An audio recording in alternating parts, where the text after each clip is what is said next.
నమస్కారం అండి. నా పేరు మోహన్ అండి. జగన్నాథం గారు అబ్బాయిని. ఓ, నిన్నెప్పుడో చిన్నప్పుడు చూశాను. What's the matter? ఉద్యోగం కోసం వెతుకుతున్నానండి. మా నాన్నగారు మిమ్మల్ని ఒకసారి కలవమన్నారు. ఏం చదువుకున్నావు? బిఏ పాస్ అయ్యానండి. అయితే రేపు ఉదయం నన్ను ఫ్యాక్టరీలో కలవు, ఏదో ఒక ఉద్యోగం ఇస్తాను. ఓకే? అలాగే సార్. లక్ష్య, నువ్వు నా స్నేహితుడు కొడుకు అన్న సంగతి మర్చిపోవాలి. పనిలో ఏమాత్రం ఆసక్తి చూపించినా నేను సహించను. ఓకే? అలాగే sir. Thank you very much. All right. ఎవరండి ఎవళ్ళేది? ఎవరో ఉద్యోగం కోసం వచ్చాడు, రేపు ఆఫీస్కి వచ్చి కలవమని. లక్ష్మి, నీతో ఒక విషయం చెప్పడం మర్చిపోయాను. రేపు మంచి రోజట. అమ్మాయిని వచ్చి చూసి వెళ్ళమని రవి వాళ్ళ అమ్మగారి కబురు చేద్దాం అనుకుంటున్నాను. అలాగా? కానీ ఇంకా కానీ అర్థం ఏమిటో. శశి రేఖ ఇద్దరు ఒకే సమయంలో పుట్టిన. అవును. ఇద్దరిని ఒకేలాగా పెంచాం, ఒకేలాగా చదివించాం. ఇప్పుడు పెళ్లిళ్ళు కూడా ఒకే మూడికి చేద్దాం అంటావా? అది కాదండి, ఇద్దరిలో ఎవరు పెద్దో ఎవరు చిన్నో మనకే తెలియదు. అందుకే ఇద్దరి పెళ్లిళ్ళు ఒకే ముహూర్తానికి అది చేసి. సరే, శశికి మంచి సంబంధం దొరికిందని ఇప్పటికిప్పుడు రేఖ మంచి సంబంధం దొరకాలంటే ఎక్కడి నుంచి దొరుకుతుంది? ఇంకా దొరకటే ఉందండి. రేఖ ఏనాడో జగన్నాథ అన్నయ్య గారి అనుకున్నాం కదా. సరే, ఈ సంగతి తర్వాత మాట్లాడదాం. నాకు బజార్లో పని ఉంది, వస్తాను. ఒకటి ఇవ్వమన్నాను, వేయమనలేదు. చదువుస్తాం మేడం. మన శశమ్మకి రవిబాబుకి పెళ్లి జరిగితే ఆ దంట సాక్షాత్తు రాధాకృష్ణులాగా, రతీమన్మధుల్లాగా. నువ్వు నటరాజువే భట్రాజువే? నిజమండయ్యా. అమ్మా చూడండి అమ్మా, మా శశి నడిచిస్తుంటే సాక్షాత్తు చందమామే దిగుస్తున్నట్టుగా ఉంది.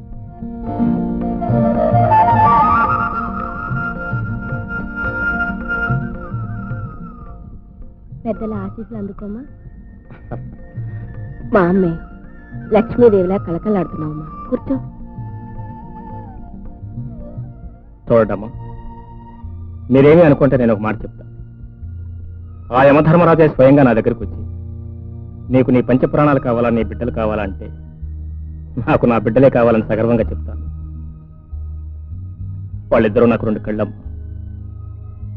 శశి నాకు ప్రాణమైతే, రేఖ నాకు ఊపిరి. అవును వదిన గారు, పిల్లలు తమాషాకి తలనొప్పి అంటే ఆయన తల్లిడిల్లిపోతారు. 10 మంది డాక్టర్లకి ఫోన్ చేసి హడావుడి చేస్తారు.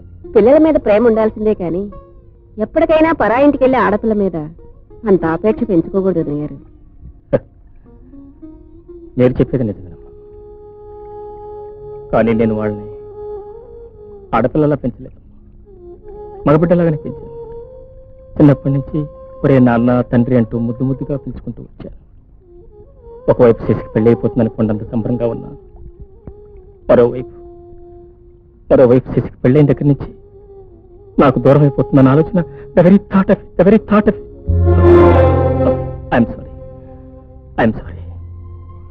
చూడండమ్మా, నీకెంత కట్నం కావాలంటే అందిస్తాను, మీరేం కోరిక అందిస్తాను. కానీ నాదొక చిన్న కోరిక. పెళ్ళైన దగ్గర నుంచి శశి 6 నెలలు మీ ఇంట్లో ఉంటే 6 నెలలు మా ఇంట్లో ఉండాలి. రేపు రేఖ పెళ్ళైనా కూడా వాళ్ళని అదే కోరుతాను.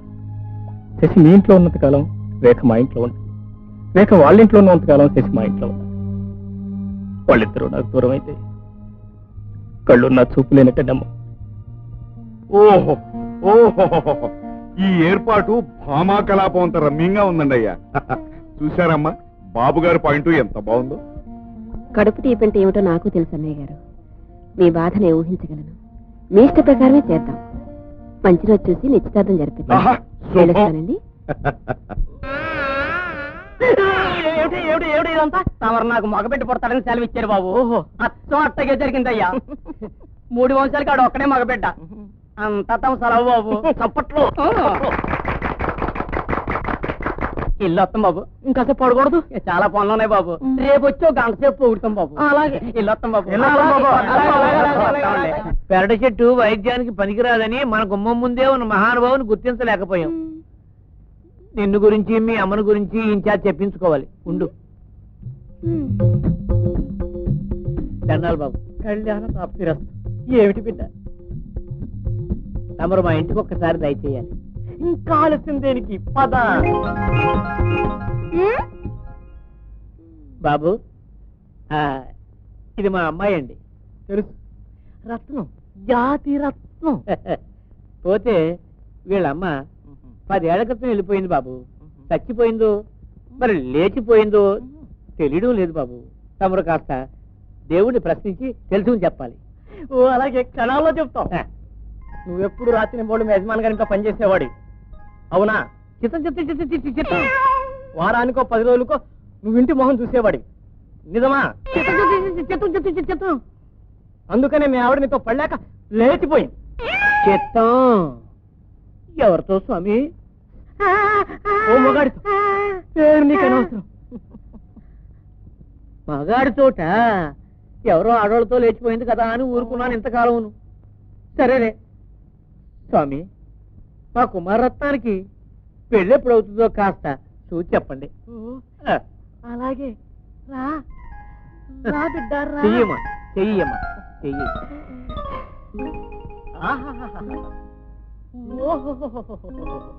గోదావరి బిడ్జి లాంటి శృంగార రేఖ.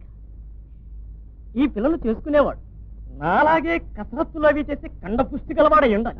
అయ్యో జ్యోతిష వర్తనం రోదసి భవేత్ అంటే అంటే ఈ పిల్లను చేసుకునేవాడు జాతకాలు అవి చెప్పేవాడై ఉండాలి. బాబుగా ఎక్కడుంటాడు వీడు? అమ్మనా కొడక ఇక్కడుంటావా? ఎవరో వచ్చారు బాబు.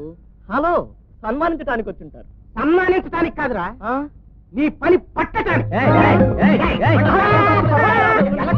గ్యారంటీగా గెలుస్తానని చెప్పావు కదా. నా ఒక్కోటి తప్ప రెండో ఓటు రాలేదురా నాకు.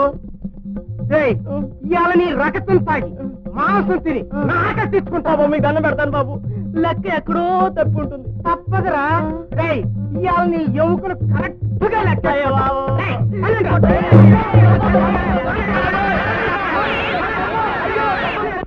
లక్ష్మి, లక్ష్మి, ఏంటండి? ఏమిటో ఇంకా డల్ గా ఉన్నావు? వచ్చే శుక్రవారం నిశ్చితార్థం శాస్త్రి గారు నిశ్చయించారు. అలాగా? శుక్రవారం అంటే ఇంకెన్నో రోజులు లేవండి. వారం రోజులు వాళ్ళు శుక్రవారం కదా. బోల్డ్ బండ్లు చూసుకోవాలి. అందుకే బట్టలు నగల వ్యవహారం అంతా నువ్వు చూసుకో. ఇన్విటేషన్స్ మిగతా వారాలు నేను చూసుకుంటాను. అలాగేనండి. రైట్. అన్నట్టు శుభలేఖల్లో మొదటిది జగన్నాథ్ అన్నయ్య గారికి పంపాలి, మర్చిపోకండి. లక్ష్మి, ఈ విషయంలో నువ్వు జోక్యం చేసుకోవడం మంచిది. మీరు కోపం తెచ్చుకోకపోతే నేను విషయం అడుగుతాను. ఏమిటది? ఈ మధ్య మీ స్నేహితుడి మాట ఎత్తితే మండిపడుతున్నారు. లక్ష్మి, ఏ చేతుల జీవితం నాశనం చేసుకున్నావంటే నాకు గెలుపు. ఇక వారి సంగతి నా దగ్గర. అసలు ఏమైందండి? ఏమవుతుంది? ఆనాడు ఎంత చెప్పినా వినకుండా ఎవరితో పార్ట్నర్షిప్ కలిసి ఏవో బిజినెస్లు చేశారు. ఉన్న ఆస్తి అంతా మంగళం పాటించారు. వాళ్ళు కూడా మారుమూల తిండికి కూడా లేకుండా బాధపడుతున్నారు. అర్థమైందా? చూడు లక్ష్మి, చేసి నిశ్చితార్థం పెళ్లి విషయం వాడికి తెలియపోవడం మంచిది.